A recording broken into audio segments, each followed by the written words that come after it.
Assalamualaikum warahmatullahi wabarakatuh. Halo semuanya, bertemu lagi di kelas bahasa bersama Ibu Raisya.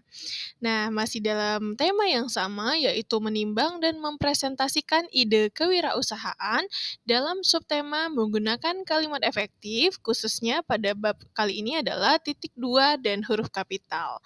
Nah, bagaimana? Sudah siap untuk belajar? Bismillahirrahmanirrahim, mari kita mulai. Tujuan pembelajaran kita pada kali ini adalah menggunakan kalimat dengan ejaan atau tata tulis yang baik. Nah, sebagaimana yang kita ketahui, tata tulis yang dimiliki di Indonesia itu adalah EYD atau yang dikenal juga dengan ejaan yang disempurnakan. Dan yang paling terbaru adalah ejaan yang disempurnakan versi kelima, merupakan perbaikan dari PUEB. Nah, kali ini kita akan bahas mengenai titik dua dan juga huruf kapital. Titik dua digunakan pada akhir suatu pernyataan lengkap yang langsung diikuti perincian atau penjelasan. Contohnya, mereka memerlukan perabot rumah tangga, kursi, meja, dan lemari. Nah, di sini kursi, meja, dan lemari merupakan perincian dari perabot rumah tangga. Oleh karena itu, dari tulisan perabot rumah tangga dan kursi, meja, lemari dipisahkan oleh titik dua, karena kursi, meja, lemari merupakan perincian dari perabot rumah tangga. Selanjutnya, contoh lainnya adalah saya akan membeli alat kursi kantor, kertas, tinta, spidol, dan pensil. Nah, kertas, tinta, spidol, dan pensil itu adalah perincian dari si alat tulis kantor yang akan dibeli oleh saya. Nah, itu penggunaan titik dua yang pertama. Yang kedua, titik dua tidak digunakan jika perincian atau penjelasan itu merupakan bagian dari kalimat lengkap. Contohnya, kita memerlukan kursi, meja, dan lemari. Nah, tidak ada perincian tentang kursi, meja, dan lemari itu adalah apa. Itu hanya bagian dari kalimat, maka tidak diperlukan titik dua. Kecuali dia menjelaskan di situ kita memerlukan alat perabot rumah tangga, kursi, meja, lemari, baru kita menggunakan titik dua. Tapi bila dia tidak menjelaskan apa itu, langsung saja kursi, meja, dan lemari, berarti itu tidak menggunakan titik dua. Lalu tahap penelitian yang harus dilakukan meliputi misalnya persiapan, penguatan data, pengolahan data, dan pelaporan. Nah, ini juga tidak menggunakan titik dua pada meliputi karena persiapan pengumpulan data, pengolahan data, pelaporan itu adalah bagian dari kalimat tersebut dan juga tidak menjelaskan lebih rinci seperti apa. Nah, selanjutnya yang ketiga adalah tanda titik dua digunakan sesudah kata atau frasa yang memerlukan pemberian. Contohnya ketua titik dua siapa, wakil ketua titik dua, lalu sekretaris titik dua, bendahara siapa titik dua. Nah, itu digunakan titik dua untuk pemberiannya.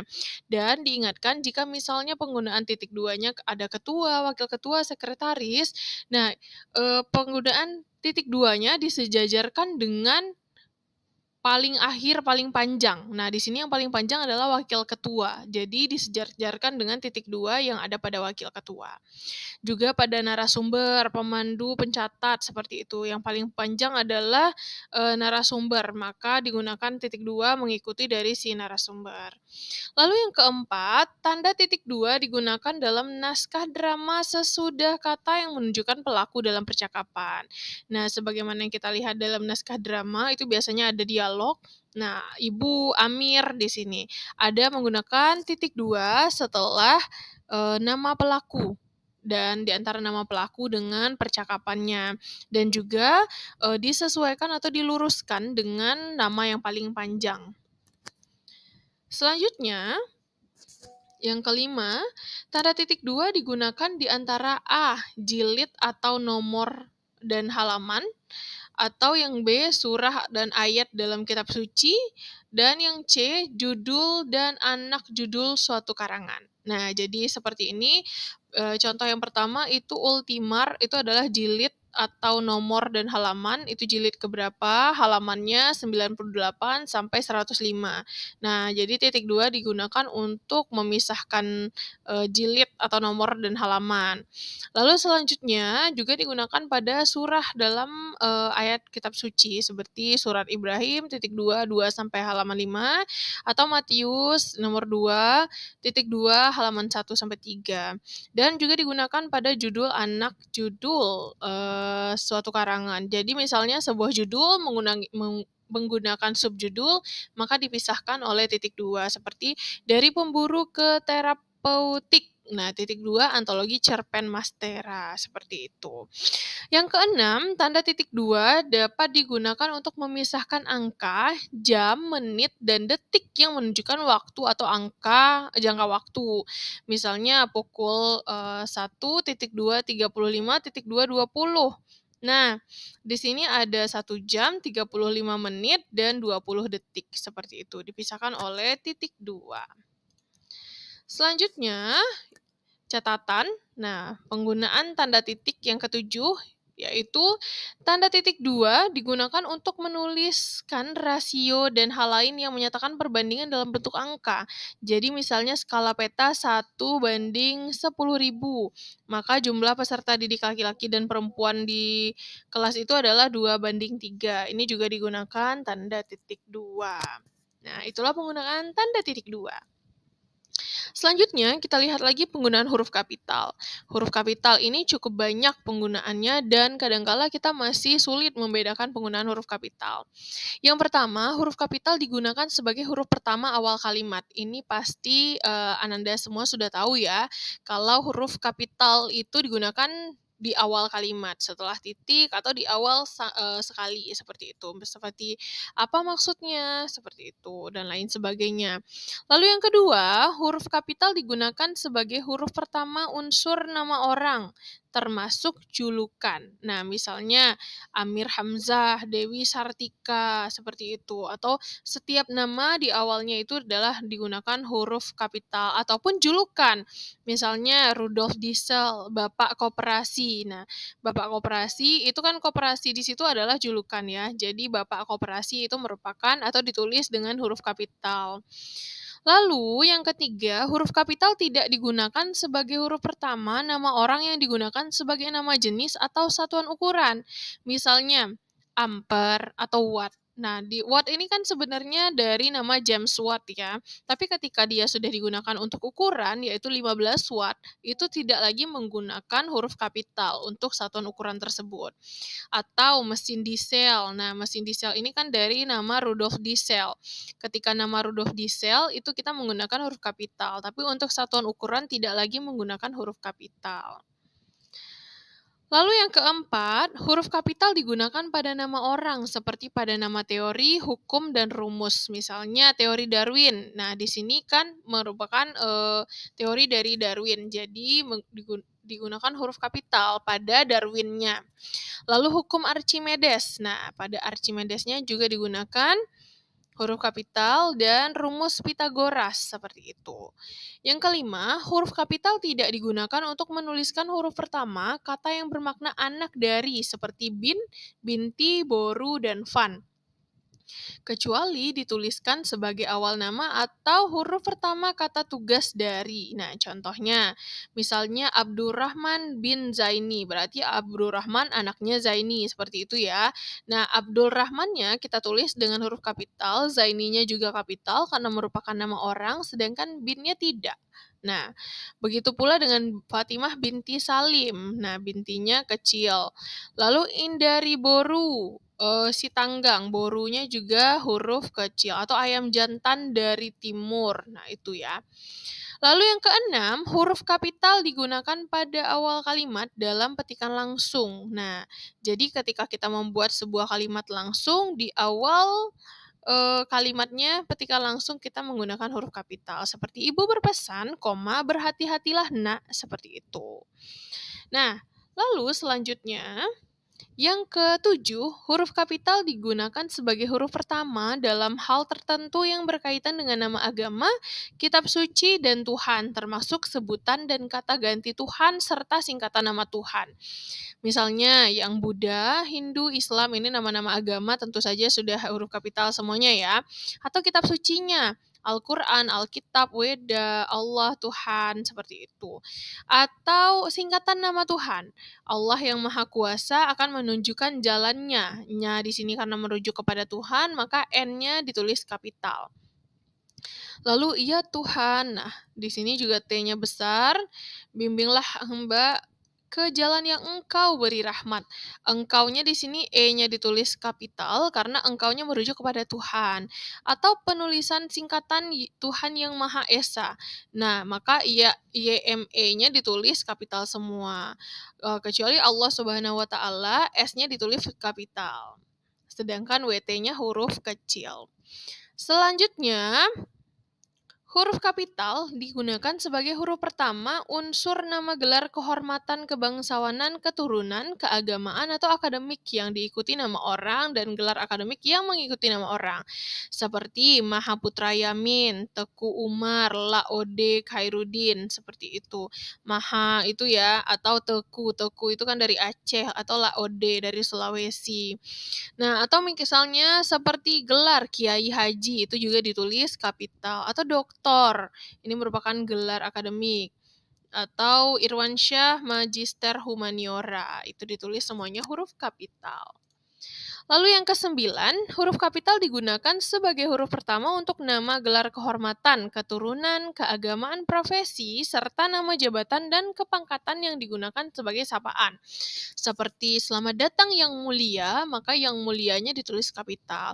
Atau semoga berbahagia Raden, nah Kiai itu ditulisnya kapital. Atau selamat pagi dokter, nah dokternya itu kapital. Atau silakan duduk prof, siap jenderal, nah itu ditulis dengan kapital. Lalu, huruf kapital digunakan sebagai huruf pertama unsur nama jabatan dan pangkat yang diikuti nama orang atau yang diikuti sebagai pengganti nama orang, nama instansi, atau nama tempat. Nah, misalnya Wakil Presiden Adam Malik. Nah, Perdana Menteri Nehru, Profesor Anton, Laksamana Muda, Proklamator. Nah, bagaimana kalau tidak menggunakan nama? Jika tidak menggunakan atau diikuti dengan nama, misalnya hanya wakil presiden saja atau perdana menteri saja, berarti itu tidak menggunakan huruf kapital. Tapi jika diikuti namanya, misalnya seperti wakil presiden Adam Malik, maka itu digunakan huruf kapital. Huruf kapital digunakan sebagai huruf pertama seperti pada nama bangsa, suku, bahasa, dan aksara, seperti bangsa Indonesia, suku Dani, bahasa Tolaki, atau aksara Kaganga. Nah, pada bangsa Indonesia, ini sering terjadi kekeliruan, yaitu kita menulis bangsanya juga menggunakan huruf kapital, atau bahasa Indonesia di B-nya kita menggunakan huruf kapital. Padahal yang perlu diberikan kapital hanya di Indonesianya saja. Lalu ke-12, huruf kapital tidak digunakan pada nama bangsa, suku, bahasa, dan aksara yang berupa bentuk dasar kata turunan.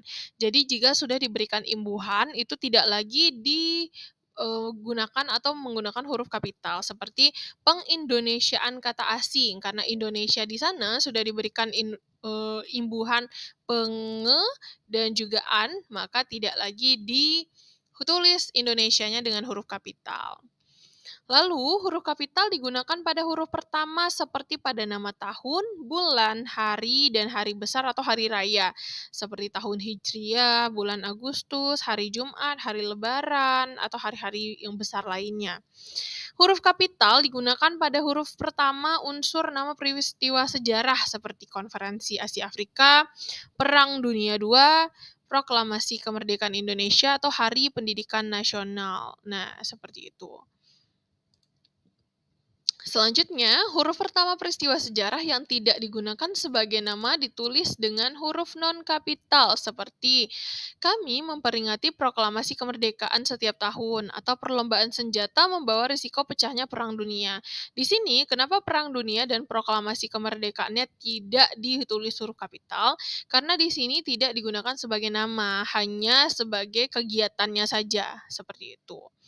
Huruf kapital digunakan sebagai huruf pertama nama geografi seperti benua Afrika, Asia Tenggara, Pulau Miangas, Jazirah Arab, dataran tinggi Dieng, Gunung Semeru, pegunungan, dan lain sebagainya.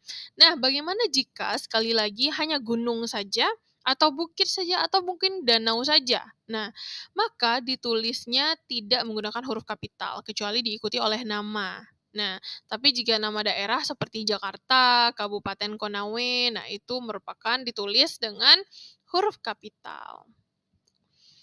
Lalu, huruf pertama unsur geografi yang tidak diikuti nama diri ditulis dengan huruf non-kapital. Seperti yang tadi ya, berlayar ke Teluk. Nah, Teluknya tidak ada namanya, maka tidak ditulis kapital. Atau mandi di sungai, sungainya tidak ada. Kecuali misalnya Sungai Mahakam, maka S-nya besar atau ditulis kapital. 18. Huruf pertama nama diri geografi yang digunakan sebagai nama jenis ditulis dengan huruf non-kapital. Misalnya, jeruk Bali. Di situ sebenarnya Balinya kan dari istilah geografis, tapi ternyata di sini adalah salah satu jenis jeruk, jeruk Bali, maka ditulisnya non-kapital. Atau kacang Bogor, atau petai Cina, nangka Belanda. Nah, seperti itu ya. Nah, catatan, nama yang disertai nama geografi dan merupakan nama jenis dapat dikontraskan atau disejajarkan dengan nama jenis dalam kelompoknya. Contohnya kita mengenal berbagai macam gula, seperti gula Jawa, gula pasir, gula tebu, gula aren, gula anggur, gula Inggris, kunci tolak, kunci ring, seperti itu.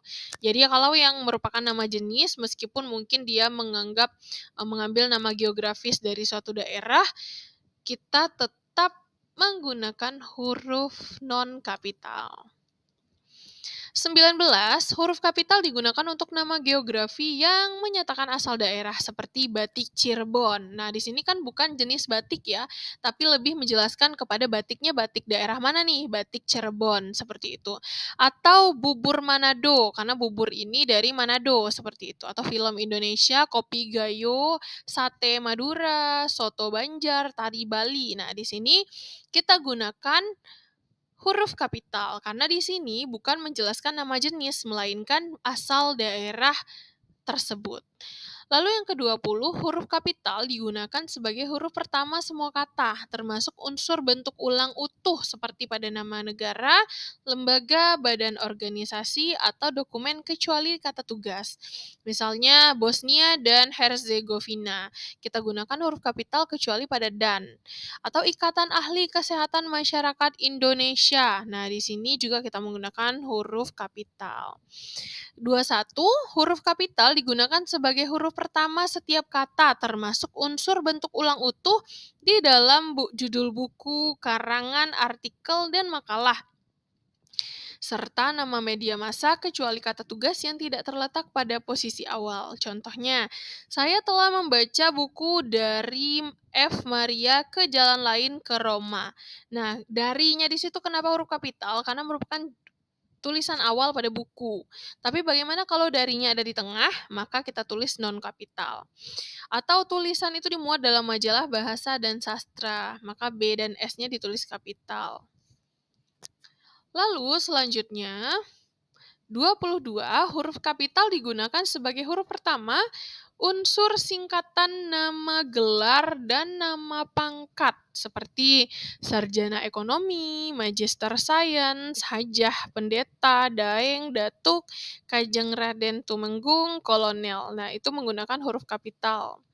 Lalu, huruf kapital digunakan sebagai huruf pertama kata penunjuk hubungan kekerabatan seperti bapak, ibu, kakak, dan adik, serta kata atau ungkapan lain termasuk unsur bentuk ulang utuh yang digunakan sebagai sapaan. Jadi, kalau misalnya kita menganggap bapak, ibu, atau adik, kakak, ketika ada di dalam kata sapaan, itu berarti kita tulisnya huruf kapital. Seperti kapan Bapak berangkat, berarti secara tidak langsung kita bertanya kepada Bapak dan menyapa Bapak tersebut, maka B-nya ditulis huruf kapital. Atau Dedi bertanya, "Itu apa, Bu?" Nah, itu juga sapaan. Atau selamat belajar anak-anak, sampai berjumpa kembali teman-teman, karena merupakan sapaan jadi ditulis kapital. Dan catatan, kata Anda ditulis dengan huruf awal kapital. Nah, sudahkah Anda tahu kenapa Anda ditulis kapital? Karena merupakan kata sapaan. Lalu, kata atau ungkapan yang digunakan dalam pengacuan ditulis dengan huruf awal kapital seperti, "Bu, saya sudah melaporkan hal ini kepada Bapak." Atau, "Besok Paman akan datang bersama kakakku." Nah, pengacuan ini adalah Paman dan Bapak di sini sudah jelas bapaknya siapa, seperti itu. Istilah kekerabatan yang diikuti oleh kata yang menunjukkan kepemilikan ditulis dengan huruf non-kapital. Misalnya, kita harus menghormati bapak dan ibu kita. Atau semua kakak dan adik saya sudah berkeluarga. Nah, seperti itu. Di sini dia tidak sedang menyapa kakak dan ibunya. Dia hanya sedang menceritakan tentang bapak dan ibu kita. Seperti itu. Kecuali dia sedang bertanya, bagaimana bapak? Nah, baru B-nya ditulis kapital. Nah, lumayan rumit ya. Tapi Ananda pasti bisa jika Ananda sudah terbiasa menggunakan ejaan yang disempurnakan ini di dalam kehidupan sehari-hari. Baik, selanjutnya kita akan lanjutkan dengan tanda baca lainnya. Sampai jumpa pada pembelajaran selanjutnya. Wassalamualaikum warahmatullahi wabarakatuh.